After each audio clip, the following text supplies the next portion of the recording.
We're back. I'm Paul Fabrizio here. And I'm Don Frazier, and we're going through the Constitution line by line. Yes, indeed. We are on Article 1, Section 8, Clause 4. All right, here we go. We're talking about the powers of Congress. Congress shall have the power, here we go, to establish a uniform rule of naturalization.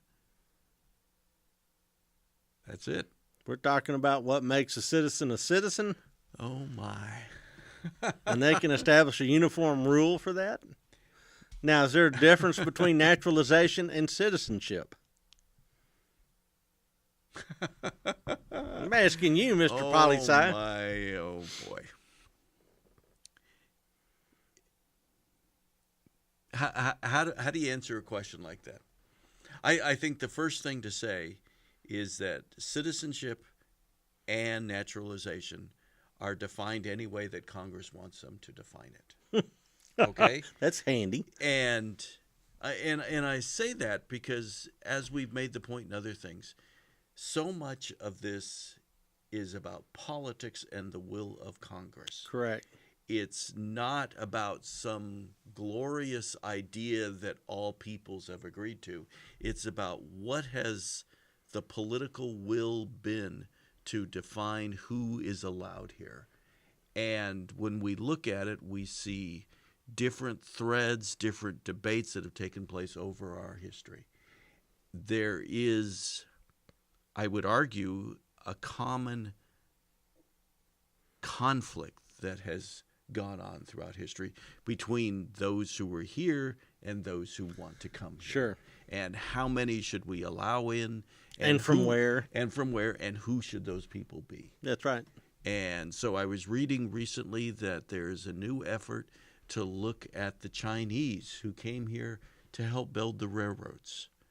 And that was in the 1850s, 1860s. Yeah, all the way through the 1880s, 1890s, sure. Right. And then how did we treat them? I have a little story about that.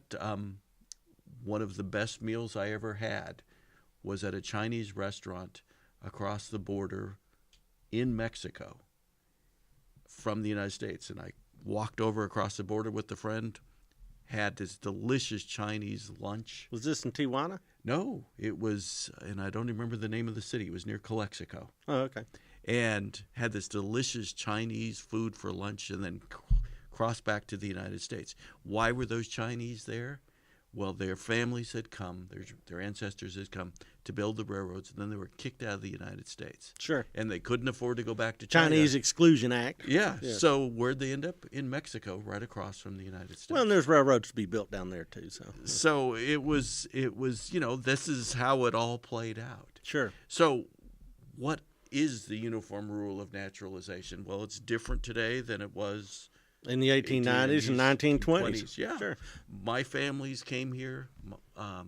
They're, what do you want to say? They benefited from the rules, but there was also issues regarding the rules and how my family were treated. So, my family only goes back a couple of generations here in the United States. It's Italian. Yeah. On one side, my mom is Canadian.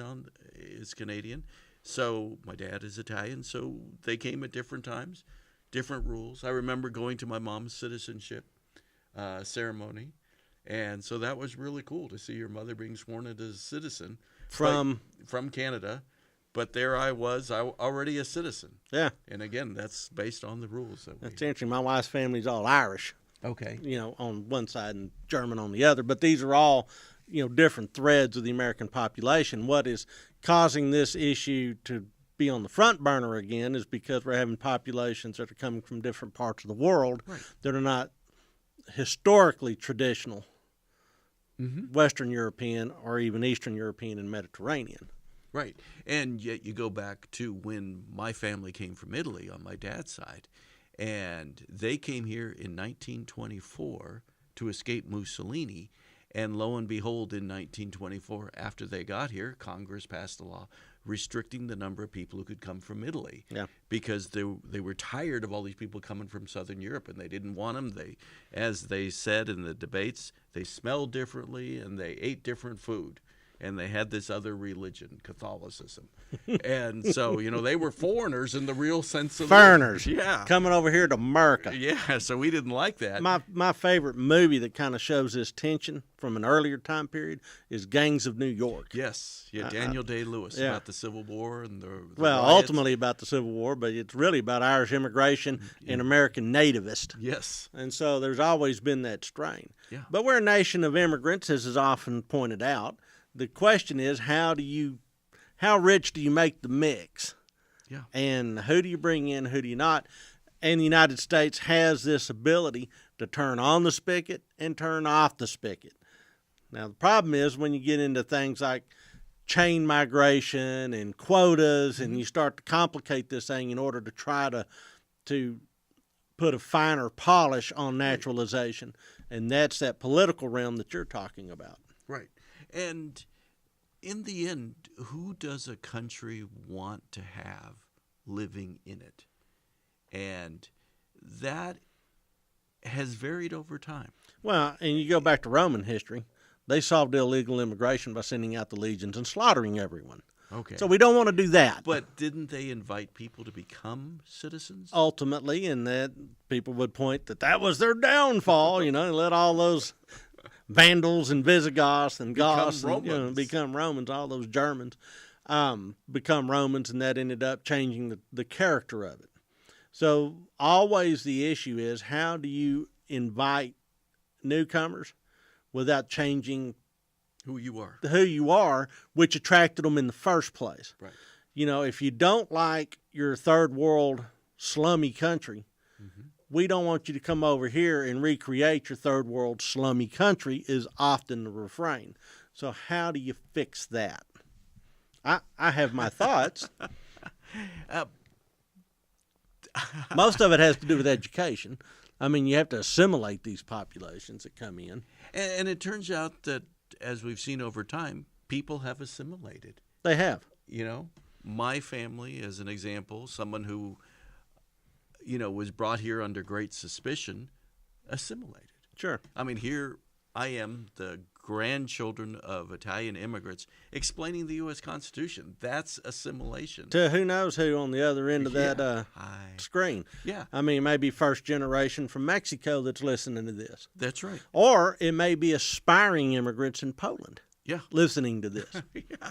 So. Or someone in Nigeria saying, hey, my kids are going to come to the United States. And how do we get them there? I've been in touch with several royalty members over in Nigeria. They have great inheritances they need my help with. Weird. Yeah, it is weird.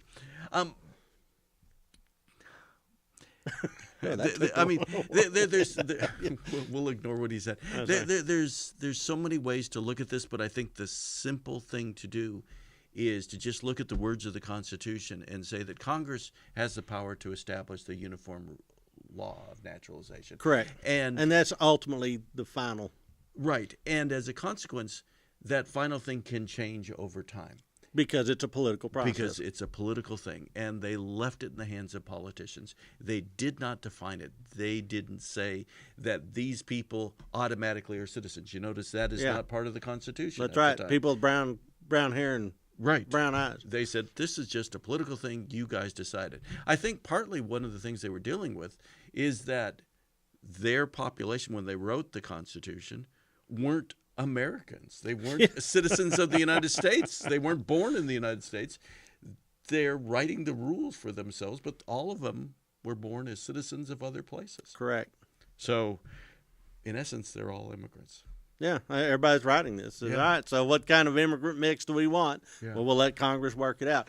Now, let me ask you this, because this is a political hot potato, and that is that a lot of times immigration rules are loosened, or this political process tends to favor immigration, we'll put it that way, because immigrants tend to vote one way or over another. See that... Because historically that's been so. I mean, there's been immigrant aid societies. Right. Like Tammany Hall was a big example. Right. I mean, to give you an example, my grandmother, when she immigrated to the United States, settled in New York, the group that helped her was the Democratic Party. Sure. And she rejected them only after she saw a Democratic Party official give a bribe to a police officer. Oh, wow. And she says, I want nothing to do with that party. And she voted Republican the rest of her life. She lived to be 99, too. Yeah, that's a lot of Republican votes. But who helped her when she and her family arrived? It wasn't the Republican Party, the Democrat Party, because they knew there were votes to be had once these people got citizenship. Correct. And that was part of how the Democrat Party has always been. So absolutely. I mean, going back to Andrew Jackson. Yeah. So we see today that the Republicans are in favor of a more restrictive immigration policy. You look at the actions of President Trump regarding the migrants at the border. And the wall. Yeah. All of that. That's in keeping with where a lot of Republicans have been. And you see the Democrats talking about immigration. And open borders. Yeah. And lo and behold, there are historic reasons for them to do that. They Correct. see that there are votes. And you go to the gangs of New York. What party were we talking about? Yeah, we're done with Democrats. Yeah, that's right. Democrats doing it again. Yeah.